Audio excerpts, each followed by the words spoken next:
तो दोस्तों आज मैं एक्सप्लेन करने वाला हूँ कुछ ही समय पहले रिलीज हुई एक बहुत ही इंटरेस्टिंग फिल्म को। लेकिन आज कैच ये है कि इस मूवी का नाम आप सभी मुझे कमेंट सेक्शन में बताओगे, मैं आज इस मूवी का नाम आपको नहीं बताऊंगा। और जो भी सबसे पहले इस फिल्म का नाम बताएगा वो अपनी फेवरेट मूवी हॉरर मूवी लिख देना, उसकी मूवी एक्सप्लेनेशन अगली बार यहाँ पर आएगी। साथ ही साथ उस सब्सक्राइबर का नाम भी लिया जाएगा। कुछ हिंट देता हूँ कि इस मूवी के अंदर कुछ ऐसे कार्ड्स रहते हैं जिसके चलते जो कुछ भी हॉरोस्कोप आता है उसकी मौत बिल्कुल वैसे ही होती है। उम्मीद करता हूँ कि अब आपको समझ में आ गया होगा। और दोस्तों मैंने हाल ही में ही एलिवेशन नाम की एक साई-फाई थ्रिलर मिस्ट्री फिल्म को एक्सप्लेन किया है। बहुत ही बढ़िया मूवी, अगर आपने नहीं देखी है जाकर देख लेना, देखने में मजा आ जाएगा। ऐसे डीमंस हैं जिन्होंने एक ही दिन में 4 बिलियन लोगों को धरती से खत्म कर दिया था। बाकी बचे हुए लोगों का क्या होगा, तो जानने के लिए आपको वीडियो को देखना पड़ेगा। तो चलिए अब बिना किसी देरी के चलते हैं सीधा वीडियो की तरफ। तो मूवी की शुरुआत में हम एक फ्रेंड्स के ग्रुप को देखते हैं जिसके अंदर होते हैं Alice, Grant, Lucas, Madeline, Paige, Hailey और पैक्सटन। अब ये सब एलिस का बर्थडे सेलिब्रेट करने आए हुए थे और उन्होंने आज रात के लिए एक मेंशन भी बुक किया था। अब हम देखते हैं कि हेली और ग्रैंट असल में एक समय पर कपल हुआ करते थे, लेकिन वहाँ पर आने से पहले ही यानी कि एक दिन पहले उन दोनों ने ही ब्रेकअप कर लिया। और यहाँ पर जब ये बात शुरू होती है चीजें थोड़ी सी ऑकवर्ड हो जाती है, तो ग्रैंट वहाँ से उठकर चला जाता है और उसके पीछे पैक्सटन भी जाता है। अब ग्रैंट ब्रेकअप के लिए कसूरवार हेली को बता रहा था और हेली ग्रैंट को। खैर अब उनके पास इससे भी बड़ी दिक्कत होती है, उनकी शराब खत्म हो गई थी। अब रात भी काफी हो चुकी थी, तो वो ना ही खुद लेने जा सकते थे और ना ही वहाँ पर कोई डिलीवर करने आ सकता था। इसलिए लूकस के दिमाग में एक आइडिया आता है कि इतने बड़े घर में कहीं ना कहीं तो शराब रखी होगी। तो ऐसे ही ढूंढते ढूंढते उन्हें बेसमेंट दिखाई देता है जिस पर ताला लगा हुआ था और साफ लिखा था कि अंदर जाना मना है। लेकिन ऑब्वियस सी बात है कि हॉरर फिल्मों के अंदर लोग इन वार्निंग्स पर ध्यान ही कहाँ देते हैं। लूकस अब लॉक तोड़ देता है और वो सभी अंदर जाकर अल्कोहल ढूंढने लगते हैं, लेकिन उन्हें वहाँ शराब तो नहीं मिलती, बस वहाँ पर उन्हें कुछ एंटीक सामान मिलता है। और वहीं पर पैक्सटन की नजर एक एंटी कार्ड के डेक पर पड़ती है, यानी कि कार्ड जो होते हैं ना खेलने वाले, उनके ऊपर।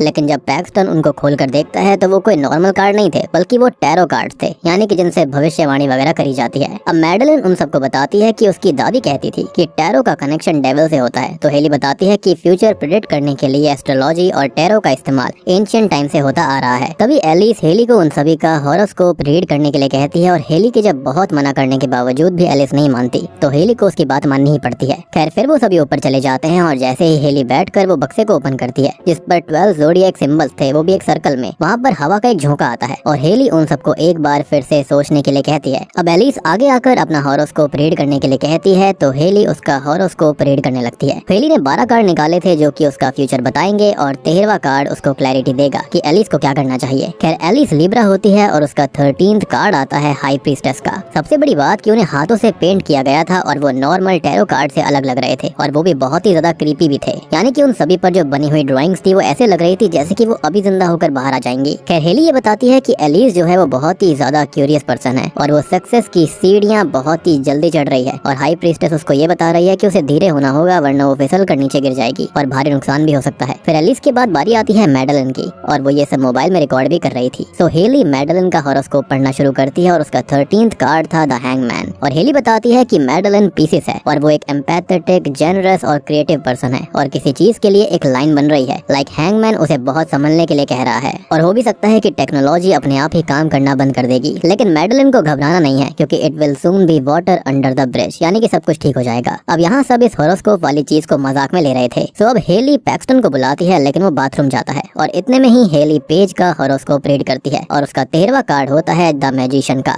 हेली पेज को संभलने के लिए कहती है क्योंकि मैजिशियन अपने बैग ऑफ ट्रिक्स से पेज को इल्यूजन्स में डाल सकता है और पेज को वो दिखाएगा जो कि होता ही नहीं है। मीनवाइल पैक्सटन जब बाथरूम से बाहर निकलता है तो बाहर का दरवाजा खुला हुआ था और वो हवा की वजह से आवाज कर रहा था और जब पैक्सटन दरवाजे को बंद करने जाता है तो उसे बाहर एक क्रीपी सी परछाई दिखाई देती है, लेकिन उसका वो बस एक इल्यूजन था। एनीवेज अब पैक्सटन अपने दोस्तों के साथ वापस आ जाता है और अब बारी आती है पैक्सटन की। तो हेली ये बताती है कि पैक्सटन एक टॉरस है और वो एक लॉयल फ्रेंड है और वो बिना सोचे समझे फैसले भी लेता है और उसका 13वां कार्ड था द फूल का। पैक्सटन को फिजिकल स्पेस की प्रॉब्लम होगी, शायद से वो किसी बॉक्स में फंस जाएगा, लेकिन उसे याद रखना है कि एक दरवाजा अगर बंद होता है तो दूसरा अपने आप खुल जाता है, यानी कि द फूल उसका 13th कार्ड उसे वार्निंग दे रहा है कि जज्बाती होकर फैसला नहीं लेना है और उसके साथ रहना जिस पर उसे भरोसा है। खैर अब बारी आती है लूकस की जो कि एक कैप्रिकॉर्न है और उसे रूल्स तोड़ना काफी पसंद है। वो डाउन टू अर्थ तो है, वो सेंसिटिव भी है और उसका 13th कार्ड होता है द हर्मिट का। वो लूकस को वार्न कर रहा है कि उसे दूसरे ट्रैक पर नहीं जाना है क्योंकि हर्मिट उसे अपनी लाइट से लूकस को भटकाने की कोशिश करेगा, लेकिन लूकस को बिल्कुल नहीं भटकना। इसके अलावा उसे फाइनेंशियल प्रॉफिट भी भी होने वाला है। अब हेली ग्रैन का हॉरोस्कोप पढ़ती है, यानी कि अपने एक्स बॉयफ्रेंड का। वो बताती है कि ग्रैन रिश्ते को बिगाड़ रहा है और वो कुछ भी समझ नहीं रहा। खैर ग्रैन ये सुनकर गुस्सा हो जाता है और वहाँ से उठकर जाने लगता है। और हेली देखती है कि ग्रैन का 13th कार्ड डेविल का था, जिसका साफ मतलब था कि ग्रैन का एनकाउंटर कुछ डीमन से होगा, यानी कि बुरी चीजों से, और अगर उसने ध्यान नहीं दिया तो उसका अंजाम बुरा हो सकता है। खैर अब ग्रैन के जाने के बाद हेली अपना खुद का हॉरोस्कोप पढ़ती है और उसका 13th कार्ड होता है द डेथ का, और प्यार ही उसकी जान लेने वाला था। द डेथ का मतलब होता है कि किसी चीज का अंत या फिर किसी चीज की शुरुआत। खैर इसके बाद वो सभी सो जाते हैं और अगले दिन वो सभी वापस कार में बैठकर जाने लगते हैं और रास्ते में एक गैस स्टेशन पर वो सब टैंक फुल करवाने लगते हैं और वहाँ पर लूकस को $700 की लॉटरी निकलती है और सभी हैरान रह जाते हैं, क्योंकि जैसा हेली ने बताया था वैसे ही लूकस को फाइनेंशियली प्रॉफिट हुआ।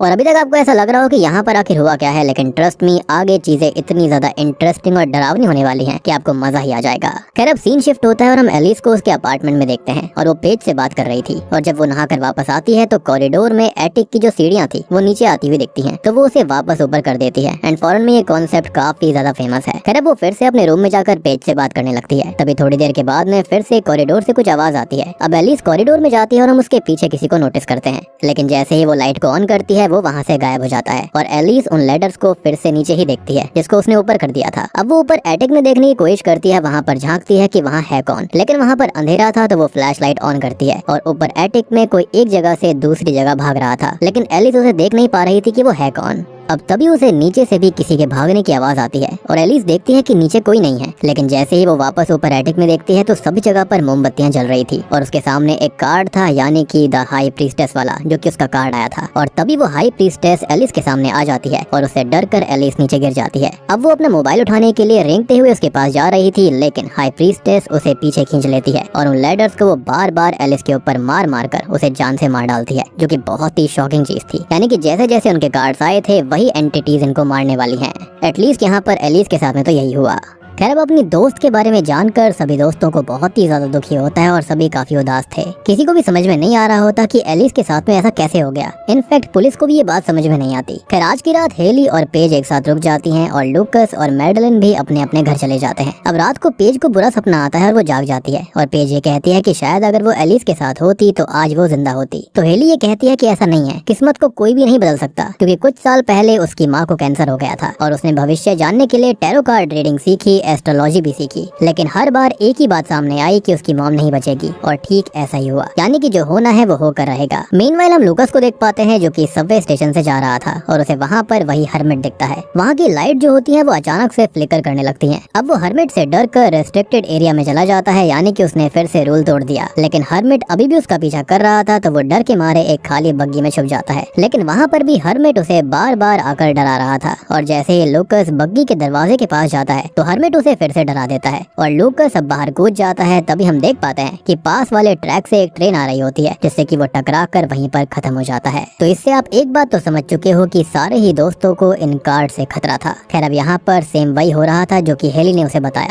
लूकस ने रूल तोड़ा और वो मारा गया। हर्मिट की लाइट ने लूकस को भटकाया और वो भटक भी गया। खैर अगले दिन लूकस की मौत की खबर भी सभी दोस्तों को मिलती है। अब पुलिस डिटेक्टिव जो होते हैं वो सभी दोस्तों को पूछताछ के लिए बुलाते हैं, लेकिन किसी को कुछ भी नहीं पता था और ना ही पुलिस के हाथ कोई सुराग लगा। और अब सभी दोस्तों को लग रहा था कि किसी ने एलिस और लूकस को मारा है और ये हादसा नहीं है। अब हेली जो होती है वो जल्दी ही समझ जाती है कि इन दोनों की ही मौत टैरो कार्ड रीडिंग में बताए गए हॉरोस्कोप जैसी हुई है और बाकी सबके दिमाग में भी ये बात आती है। लेकिन ग्रैन अभी भी इन सबको एक हादसा मान रहा था। लेकिन थोड़ा सा रिसर्च करने पर हेली को एल्मा नाम की एक लेडी का आर्टिकल मिलता है। कुछ साल पहले हुई मौतों के बारे में कुछ इन्फॉर्मेशन मिलती है जो कि टैरो कार्ड पढ़ने की वजह से हुई थी। अब क्योंकि एल्मा एंशिएंट एस्ट्रोलॉजी और हॉरोस्कोप की स्कॉलर भी थी, तो वो सभी बिना देर किए एल्मा के पास जाते हैं, जो कि काफी दूर इलाके में रहा करती। वो लोगों से मिलना भी पसंद नहीं करती थी, तो वो उन्हें पहले तो वहाँ से जाने के लिए कहती है। लेकिन जब हेली टैरो कार्ड रीडिंग की वजह से हुई मौतों के बारे में बताती है तो वो उनको घर के अंदर आने के लिए कहती है। अब एल्मा हेली से उन टैरो कार्ड्स के बारे में पूछती है तो हेली उसको सब कुछ बता देती है कि वो कैसे दिखते हैं और वहाँ पर क्या क्या हुआ था। अब हेली एल्मा से पूछती है कि आखिर ये टैरो कार्ड्स है क्या और ये सब हो क्या रहा था। तो एल्मा ये बताती है कि मैक्सिको 1951 में 48 घंटों में 6 लोगों की मिस्टीरियस तरह से मौत हो गई थी और उन्होंने भी भी टैरो कार्ड से हॉरोस्कोप पढ़ा था। 1969 में भी किसी ने टैरो कार्ड से हॉरोस्कोप को पढ़ा और 3 दिन में 8 लोग फिर से मारे गए। उनकी मौत कैसे हुई थी किसी को कभी पता नहीं चल सका। फिर लंदन 1988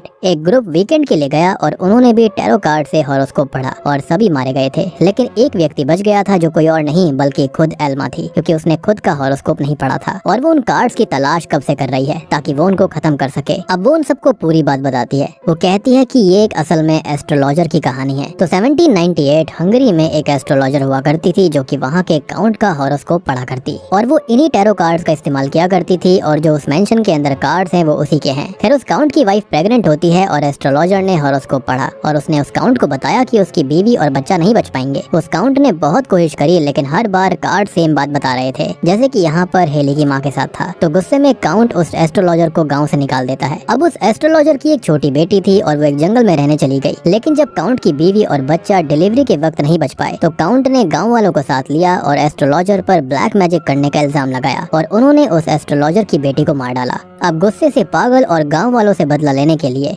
जिन्होंने उसकी बेटी को मारा था, तो उस एस्ट्रोलॉजर ने एक ब्लैक मैजिक वाकई में परफॉर्म किया और उसने अपना सैक्रिफाइस दिया और खुद की सोल को उसने कार्ड्स के साथ जोड़ दिया। और अब कुछ ही दिनों के बाद में काउंट और बाकी सब लोग जो थे जो कि इस क्राइम में मिले हुए थे उन सब की मिस्टीरियस तरह से मौत हो गई। बेसिकली ये जो कार्ड्स हैं वो श्रापित हैं। खैर अब एल्मा हेली से कहती है कि अगर उनमें से किसी का डेथ कार्ड आया है तो उनके केस में वो बस डेथ है। खैर इसके बाद वो उन सब के घर की तरफ जाने लगते हैं उन कार्ड्स को डिस्ट्रॉय करने के लिए, लेकिन वो सभी बहुत डरे हुए थे और थोड़ा आगे जाकर उनकी कार अपने आप बंद पड़ जाती है और मैडलिन वाले विंडो पर अपने आप एक हैंगमैन ड्रॉ होने लगता है और यहाँ पर हेली को मैडलिन का हॉरोस्कोप याद आता है और सेम वैसा ही होता है और मैडलिन कार से निकलकर भागने लगती है और उसके पीछे हेली भी उसे रोकने के लिए जाती है। हेली ने कहा था कि मैडलिन को डरना नहीं है क्योंकि सब जल्दी ही ठीक हो जाएगा, लेकिन मैडलिन ने भागकर खुद की मौत को चुन लिया। अब हम देखते हैं कि कोई चीज ग्रैन की कार को बाहर से हिट करने लगती है और ये कोई और नहीं बल्कि हैंगमैन ही था जो कि ब्रिज पर चढ़ रहा था और उसके हाथ में एक रस्सी भी होती है। खैर ग्रैन, पेज और पैक्सटन अब कार से निकलकर डरते हुए भागने लगते हैं। तभी भागते भागते हम देखते हैं कि मैडलिन के गले में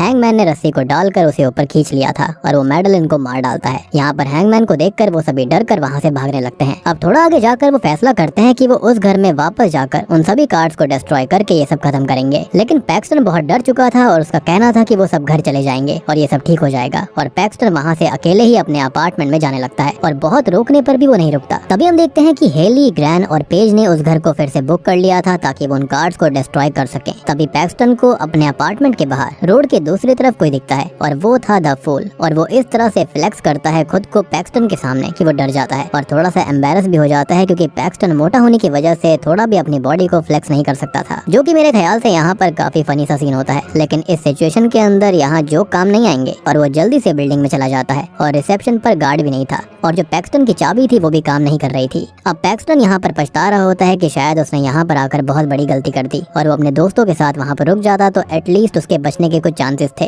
खैर अब डोर की काम नहीं कर रही होती तो पैक्सटन जल्दी से लिफ्ट में एंटर कर जाता है और जैसे जैसे लिफ्ट ऊपर जा रही होती है उसको समझ आ जाता है कि फिजिकल स्पेस वाली बात सच हो रही है क्योंकि वो लिफ्ट के अंदर था। खैर जैसे ही लिफ्ट 5वें फ्लोर पर रुकती है सामने द फूल पैक्सटन का इंतजार कर रहा था। पैक्सटन जल्दी से लिफ्ट का दरवाजा बंद करके नीचे जाने के लिए बटन प्रेस करता है, लेकिन लिफ्ट वापस से 5वें फ्लोर पर आकर ही रुक जाती है। तभी हम देखते हैं कि द फूल पैक्सटन को डराने लगता है और वो लिफ्ट के ऊपर से आकर पैक्सटन पे हमला करता है। तभी हम देखते हैं कि मेंशन के अंदर ग्रैन, हेली और पेज को वो टैरो कार्ड्स मिल गए थे और वो उनको आग में फेंक देते हैं, लेकिन वो जलते ही नहीं है क्योंकि ऑब्वियस सी बात है वो ब्लैक मैजिक से श्रापित थे। खैर अब वो तीनों ही वहाँ एल्मा को बुलाते हैं और एल्मा एक रिचुअल करती है और वो उस एस्ट्रोलॉजर की स्पिरिट को बुलाकर उसे उन टैरो कार्ड से अलग करने की कोशिश करती है। खैर अब वो एस्ट्रोलॉजर तो वहाँ आ जाती है, लेकिन उल्टा वो एस्ट्रोलॉजर एल्मा की ही बॉडी को कंट्रोल करके उसे फ्रीज कर देती है और फिर एल्मा का हॉरोस्कोप पढ़ने लगती है और एल्मा का 13th कार्ड था 6 ऑफ सॉर्ड्स का, यानी कि जो हॉरोस्कोप एल्मा का आज से कई सालों पहले पढ़ा जाना था वो आज होने वाला था, यानी कि वो आज हुआ है। उसकी डेस्टिनी देखो, इतने साल तक ये चीज रुकी रही थी लेकिन आज वो होकर रही,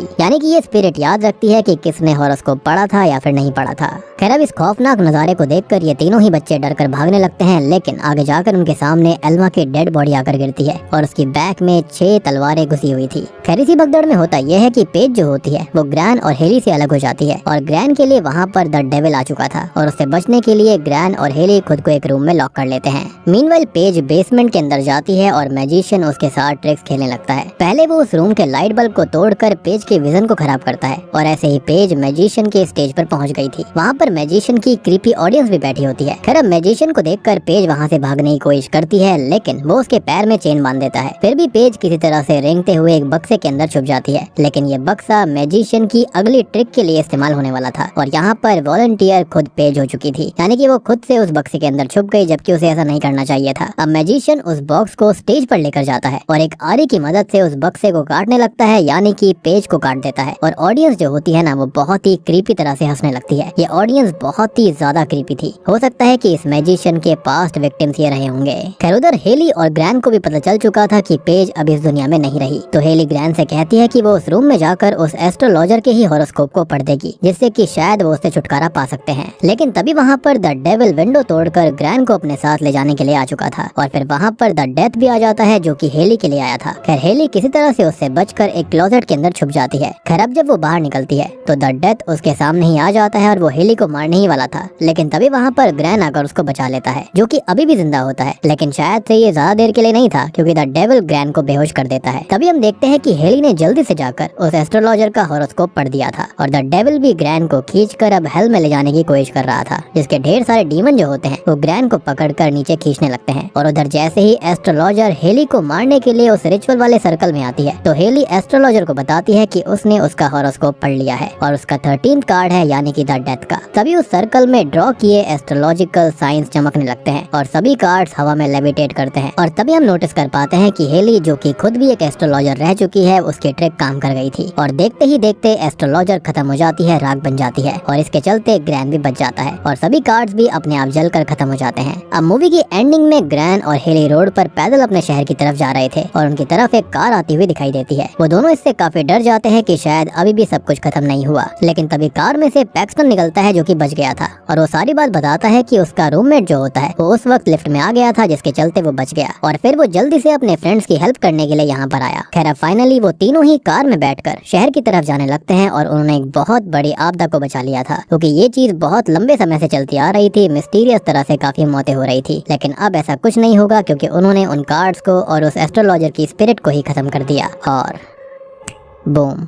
इसी के साथ में ये मूवी यहीं पर खत्म हो जाती है। तो दोस्तों ये थी टैरो फिल्म की कहानी। उम्मीद करता हूँ कि आपको पसंद आई होगी और जिसने बिना देखे इस मूवी का सही नाम गेस किया है, so congratulations to all of you. आप सभी को एक बहुत ही ज्यादा अच्छा कमेंट मिलेगा, साथ ही साथ हार्ट भी मिलेगा। और जिसने सबसे पहले इस मूवी का नाम कॉमेंट में बताया होगा, उसकी फेवरेट मूवी को अगली बार एक्सप्लेन किया जाएगा। बाकी ये काफी स्ट्रेट फॉरवर्ड सी फिल्म है, यहाँ पर कोई भी थियोरी वगैरह नहीं है, काफी ज्यादा सिंपल सी कहानी है। 1700s में एक लेडी और उसकी लड़की होती है जो कि टैरो कार्ड रीडिंग किया करती थी। उसने एक काउंट के बारे में एक भविष्यवाणी करी, जो कि उसको टैरो कार्ड्स ने ही बताई थी। अब काउंट ने ये सोचा कि उसने उसकी बीवी और बच्चे पर कोई जादू किया है, जिसके चलते वो जिंदा नहीं रहे, और उसने उसकी बेटी को मार डाला। जिसके बाद में ये जो एस्ट्रोलॉजर होती है, उसने सिंपल सी चीज करी, उसने वाकई में ब्लैक मैजिक किया और टैरो कार्ड्स के सामने अपना खुद का सैक्रिफाइस कर दिया। सैक्रिफाइस करके अपनी स्पिरिट को इन टैरो कार्ड्स के अंदर ही डाल दिया, जिसके चलते ये टैरो कार्ड्स बहुत ही ज्यादा श्रापित हो गए थे और जब भी कोई इसको इस्तेमाल किया करता तो उसकी स्पिरिट आकर सबको मार देती थी। और सबसे अच्छी बात ये थी कि ये इविल स्पिरिट हमेशा फेयर रहा करती। यहाँ पर कोई भी इमोशंस नहीं चलते, कुछ नहीं चलता। अगर टैरो कार्ड रीडिंग के अंदर हॉरोस्कोप रीड करा गया है और कार्ड के अंदर जो कुछ भी आएगा वही उस इंसान के साथ में होगा। अंत में हेली जो होती है उसने एस्ट्रोलॉजी की पढ़ाई करी थी, जिसके चलते उसने कार्ड रीडिंग करी और एस्ट्रोलॉजर जो कि इविल होती है उसका ही हॉरोस्कोप पढ़ दिया, जिसके चलते वो खुद ही मारी गई, यानी कि इविल कर्स को उसने तोड़ दिया था। तो उम्मीद करता हूँ कि आपको ये वीडियो पसंद आई होगी। पसंद आई है तो वीडियो को लाइक कर देना, चैनल के ऊपर नए हैं तो सब्सक्राइब कर लीजिए। तो मैं आप सबको मिलता हूँ अगली वीडियो के साथ में, तब तक के लिए